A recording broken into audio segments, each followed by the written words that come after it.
Hello everyone, welcome back to my channel Conventional Science. I hope you all are doing well. Today we are going to discuss about the most important topic of genetics, that is DNA replication. Here, our main motive is to study about the modes of DNA replication. Before this, we have to know about DNA replication. What is DNA replication? How many steps it has? What are the enzymes involved in this process? Actually, these are all the basic things which you have been already studying since your 9th, 10th and 12th standard. So these things are actually not written in my notes because I think you already know all these things. So for your revision, I'm going to tell about all these basic things vocally because these are not written in my notes. The first thing comes in our mind, what is DNA replication? So as you all know, DNA replication is the biological process in which there is a production of two identical replicates of DNA from one original DNA molecule. This sentence means that एक DNA molecule जो हमारा parent DNA जिसको हम consider कर रहे हैं उससे दो डॉटर डीएनए का फॉर्मेशन होता है. इस प्रोसेस को हम बोलते हैं डीएनए रेप्लिकेशन. इसके 3 बेसिक स्टेप्स होते हैं. कौन कौन से?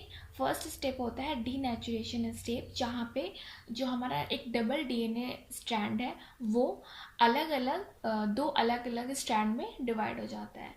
फिर हमारा सेकंड प्रोसेस होता है इलोंगेशन, जिसमें कि एक प्राइमर की एडिशन होती है और फिर वो प्राइमर एक्सटेंड करते जाता है डीएनए पॉलीमरेज की मदद से.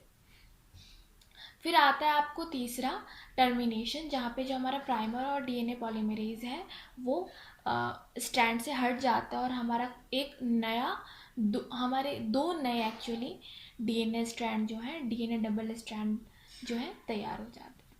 तो ये एक है पूरा एक प्रोसेस है डीएनए एप्लीकेशन का.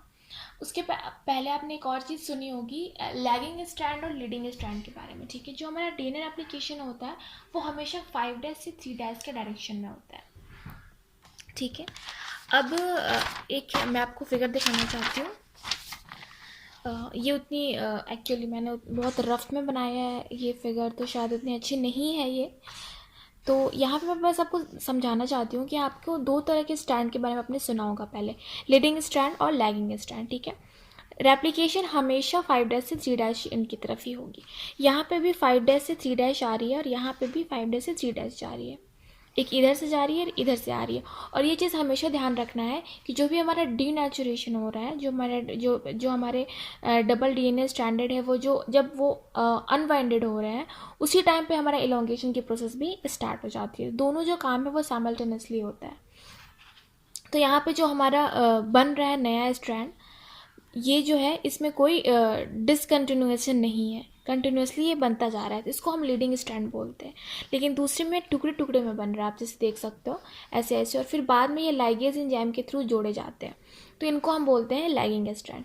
ये 2 टर्म आपने याद कर लिए. यहाँ पे जो एक वी शेप आपको एक स्ट्रक्चर बन रहा है यहाँ पे, इसको हम बोलते हैं रेप्लिकेशन फॉर्क. रेप्लिकेशन फॉर्क जहाँ पे हो वहाँ पे हम कर सकते हैं, पता कर सकते हैं कि हाँ हमारा जो भी रेप्लिकेशन की प्रोसेस हो रही है वो कहाँ पे इनिशिएट हुई है और कहाँ पे हो रही है. रेप्लिकेशन फॉर्क हमेशा ये चीज़ डिफाइन करता है कि डीएनए रेप्लिकेशन हो रहा है और कब इनिशिएट हुआ, कैसे इनिशिएट हुआ. उसके बाद आपको एक और चीज़ होती है ओरिजिन ऑफ रेप्लिकेशन, जो यहाँ पे ही कहीं पाया जाता है जहाँ से रेप्लिकेशन की प्रोसेस स्टार्ट होती है. The point where the process of DNA replication starts is known as origin of replication. So ये कुछ आपको टर्म्स थे जो आपको ज़रूरी थे पढ़ने डीएनए रेप्लिकेशन के बारे में, जो आपने पहले ऑलरेडी पढ़ भी चुके हैं. उसके बाद एक और टर्म आती है जिसके बारे में शायद आपने पहले नहीं सुना होगा, रेप्लिकॉन. तो रेप्लिकॉन क्या होता है? तो it is a part of organism genome और इट मे बी डीएनए और आरएनए मॉलिक्यूल और is region of DNA and RNA that replicate from single origin of replication. इसका क्या मतलब हुआ कि जो रेप्लिकॉन है वो या तो जीनोम जो भी होता है ऑर्गेनिज्म का उसका एक छोटा सा पार्ट हो सकता है, या फिर वो खुद डीएनए और आरएनए मॉलिक्यूल ही हो सकता है, या फिर आरएनए और डीएनए मॉलिक्यूल का कोई स्पेसिफिक रीजन को भी हम रेप्लिकॉन कंसिडर कर सकते हैं. तो रेप्लिकॉन का एक्चुअली वर्क क्या है, इसका पर्पस क्या है? तो इसका क्या पर्पस है कि initiates and completes the synthesis of DNA once per cell cycle. जो भी डीएनए की एप्लीकेशन होती है कब होती है, ये सेल डिवीजन के टाइम होती है, जब हमारे एक सेल दो सेल में डिवाइड हो जाते हैं। उस केस में हमारा जीनोम भी डिवाइड होना चाहिए, तभी तो हमारा इक्वल प्रोपोर्शन में जो हमारा जीनोम है वो हमारे डॉटर सेल्स में जा पाएगा। तो हर एक जब सेल साइकिल कंप्लीट होती है, उस केस में क्या होता है, जो हमारा रेप्लिकॉन है वो इनिशिएट करता है और कंप्लीट करता है सिंथेसिस ऑफ डीएनए। इसको डिस्कवर किया था जैकब, ब्रेनर और क्यूजन ने। ठीक है, उसके बाद से आपको एक और चीज़ है पढ़नी है इसके बारे में कि इसकी स्ट्रक्चर कैसे दिखता है। अगर हम इसकी मॉलिक्यूलर स्ट्रक्चर की बात करते हैं तो रेप्लिकॉन हमें किस तरह से दिखाई देगा, अगर हम माइक्रोस्कोप और कंपाउंड माइक्रोस्कोप की थ्रू इसको देखना चाहेंगे तो ये किस तरह से हमें दिखाई देता है, तो ये हमें डीएनए लूप जैसा दिखाई देता है। ठीक है, उसके बाद से अगर हम प्रोकैरियोट्स और यूकैरियोट्स के अलग अलग बात करते हैं कि किस तरह का और कितने तरह के प्रोकैरियोट्स में आपको ये रेप्लिकॉन पाए जाते हैं और यूकैरियोट्स में कितने तरह के पाए जाते हैं, तो अगर हम प्रोकैरियोट्स की बात करते हैं तो not all of them but कुछ को हम हटाकर बात करते हैं, कुछ एक आध को हटाकर मोस्टली जितने भी प्रोकैरियोट्स हैं उनमें सिर्फ एक ही रेप्लिकॉन पाया जाता है एक क्रोमोसोम में, क्योंकि उनमें सिर्फ एक ही क्रोमोसोम पाया जाता है और उनकी जो साइज़ होती है वो बहुत छोटी होती है। तो उस केस में वहाँ पे प्रोकैरियोट में सिर्फ एक ही रेप्लिकॉन पाया जाता है, और चूँकि उनके क्रोमोसोम की साइज़ छोटी होती है और उनमें एक ही रेप्लिकॉन पाया जाता है, तो हम कंसिडर करते हैं कि जो उनका क्रोमोसोम है वही एज अ रेप्लिकॉन वर्क कर रहा है। जबकि अगर हम यूकैरियोट्स की बात करते हैं तो यूकैरियोट्स में एक क्रोमोसोम में बहुत सारे रेप्लिकॉन्स हो सकते हैं। Now our next topic is proteins and enzymes involved in DNA replication। मतलब यहाँ पे कौन कौन से प्रोटीन्स और एंजाइम्स का कंट्रीब्यूशन है डीएनए रेप्लिकेशन करवाने में। तो अगर हम प्रोकैरियोट्स और यूकैरियोट्स को कंबाइंडली देखते हैं तो बहुत सारे ऐसे एंजाइम्स हैं जो दोनों में सिमिलर हैं, लेकिन अगर फिर भी हम सेपरेटली बात करते हैं दोनों की, अगर हम प्रोकैरियोट्स से स्टार्ट करते हैं तो सबसे पहले आपको आता है डीएनए पॉलीमरेज, जो कि आपको चीफ एंजाइम कंसिडर किया जाता है क्योंकि सबसे ज़्यादा जो मेन फंक्शन है ये यही करता है। अब ये प्रोकैरियोट्स में 3 तरह के पाए जाते हैं, कौन कौन से, 1, 2, 3 डीएनए पॉलीमरेज वर्क 1 क्या करता है, इसकी एक्सोन्यूक्लियस एक्टिविटी होती है और ये आरएनए प्राइमर को रिप्लेस करके वहाँ पे न्यूली सिंथेसाइज्ड डीएनए का एडिशन करता है।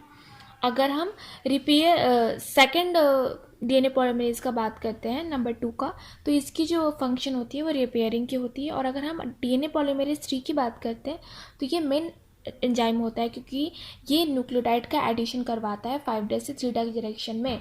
जो हमने स्टेप के बारे में पढ़े थे कि जो एलोंगेशन स्टेप होता है उसमें एडिशन होता है न्यूक्लियोटाइड्स का, तो वो जो मेन फंक्शन है वो यही डीएनए पॉलीमरेज 3 करवाता है।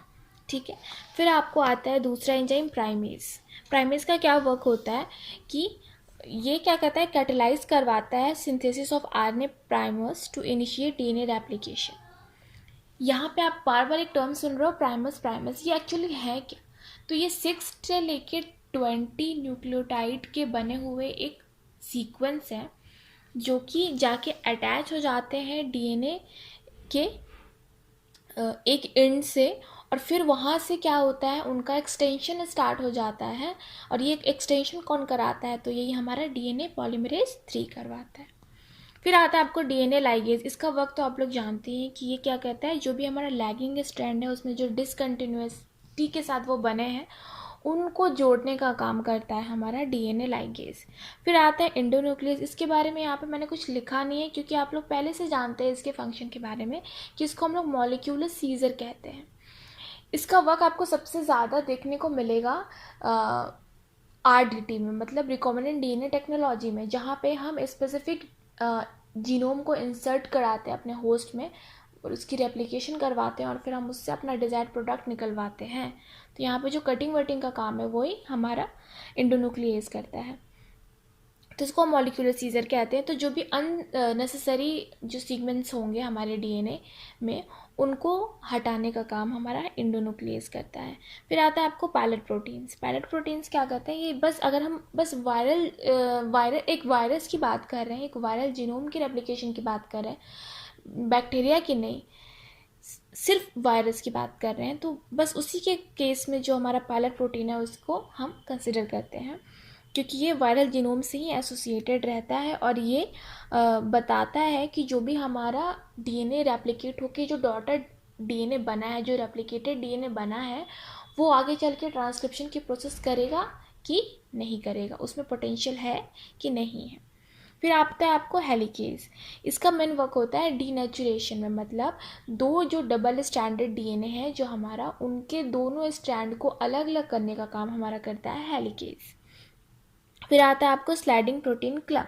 इसका क्या होता है, तो ये क्या करता है, helps to hold the DNA polymerase in place where nucleotides are being added.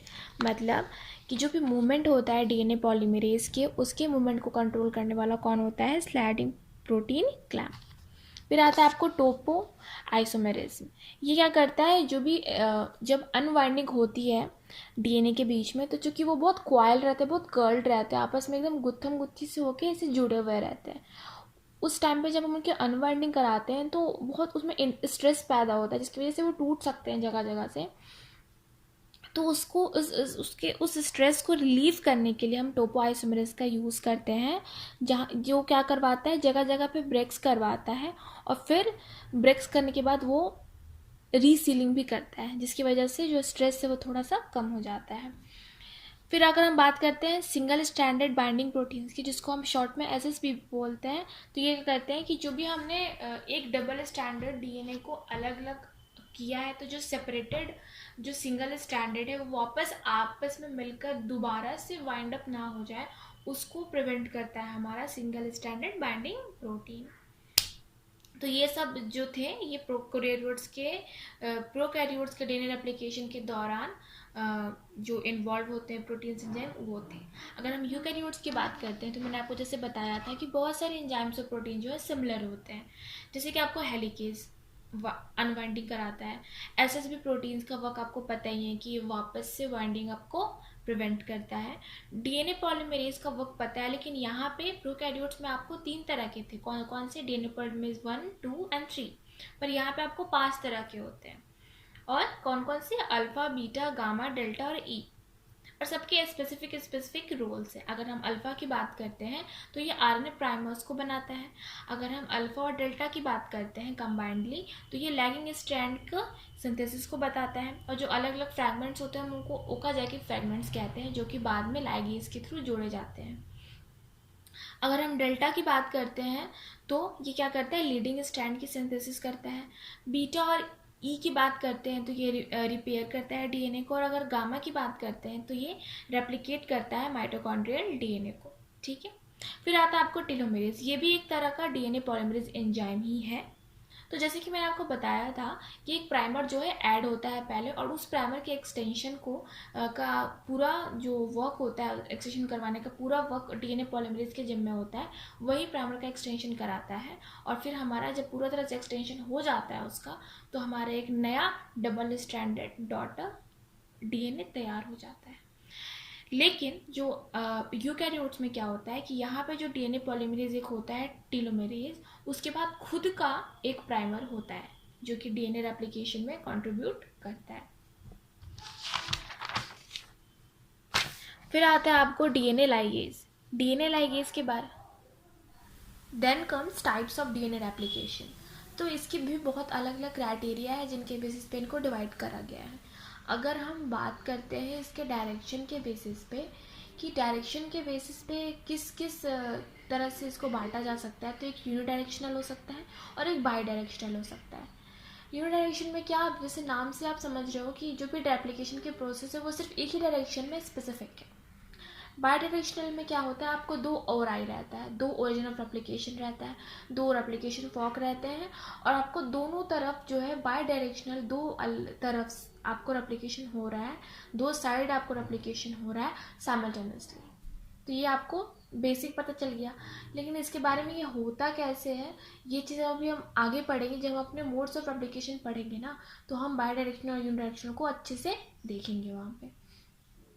उसके बाद से दूसरा क्राइटेरिया होता है आपको कि जो भी एक स्ट्रैंड बनता है, जैसे कि एक हमारा पेरेंट न्यूक्लियाई है, उससे आपको 2 डॉटर न्यूक्लियाई बने, तो उसमें कुछ हिस्सा जो है वो पेरेंट का रहेगा, कुछ हिस्सा आपको न्यूली सिंथेसाइज्ड रहेगा।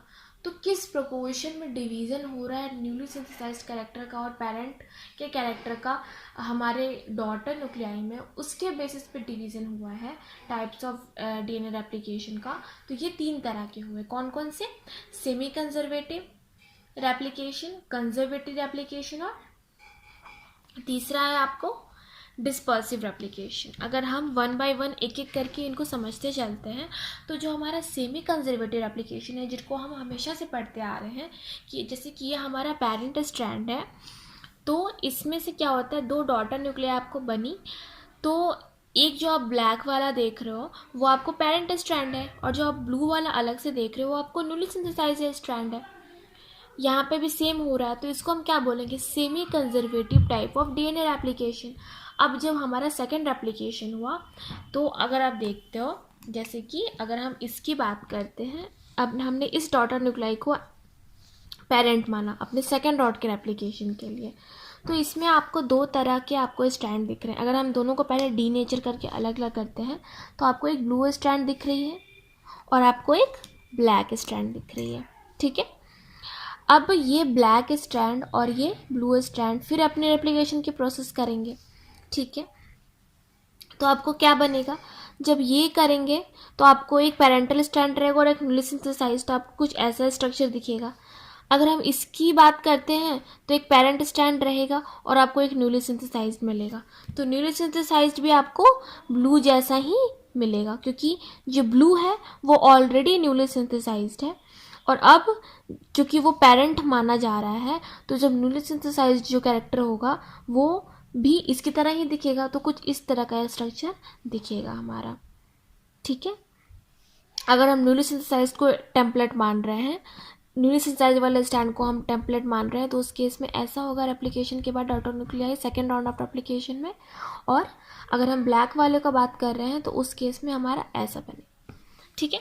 अगर हम कंजर्वेटिव की बात करते हैं, तो कंजर्वेटिव में क्या होता है कि जब भी रेप्लिकेशन होता है, तो एक जो है पूरा का पूरा जो पेरेंट का स्टैंड वो बनता है, और जो दूसरा डॉटर न्यूक्लियाई है वो एक पूरा का पूरा जो सेट है वो न्यूली सिंथेसाइज्ड बनता है। क्या होता है इसको अगर हम अच्छे से डिटेल में इसको पढ़ते हैं, तो ये हमें बताता है, in the conservative model the parental molecule direct synthesis of entirely new double stranded molecule such that after one round of replication one molecule is conserved as 2 old strands. This is repeated in second round. समझ रहे हो? यहाँ पे आप figure आप अच्छे से समझ सकते हो कि ये वाला हमारा पेरेंट है, ये बना, फिर उसके बाद से सेकेंड राउंड में ये दोनों पेरेंट के रूप में काम करेंगे। तो अगर हम ब्लैक वाले की बात करते हैं तो इनके डॉटर न्यूक्लियाई जो है वो ऐसे बने कि एक पूरा का पूरा पेरेंट और एक पूरा का पूरा नया। अगर जो न्यूली सिंथेसाइज्ड को हम एज ए पेरेंट मानते हैं, तो एक तो पूरा का पूरा हमारा जो सेट है न्यूली सिंथेसाइज्ड का वो, और फिर अलग से न्यूली सिंथेसाइज्ड बनेगा, तो फिर जो है दोनों एक जैसे हो जाएंगे। तो ये चीज़ आप समझ गए। अब आपको आता है डिस्पर्सिव, ठीक है।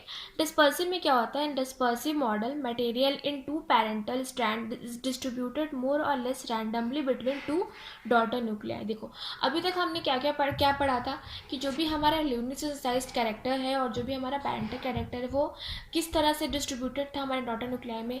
या तो पूरा का पूरा दोनों स्ट्रैंड जो है पेरेंट जैसा ही बन गया, या तो पूरा का पूरा जो स्ट्रैंड है वो हमारा न्यूली सिंथेसाइज्ड ही हो गया, या फिर कोई एक जो है न्यूली सिंथेसाइज्ड हुआ और एक जो है वो हमारा पेरेंटल कैरेक्टर शो कर रहा है।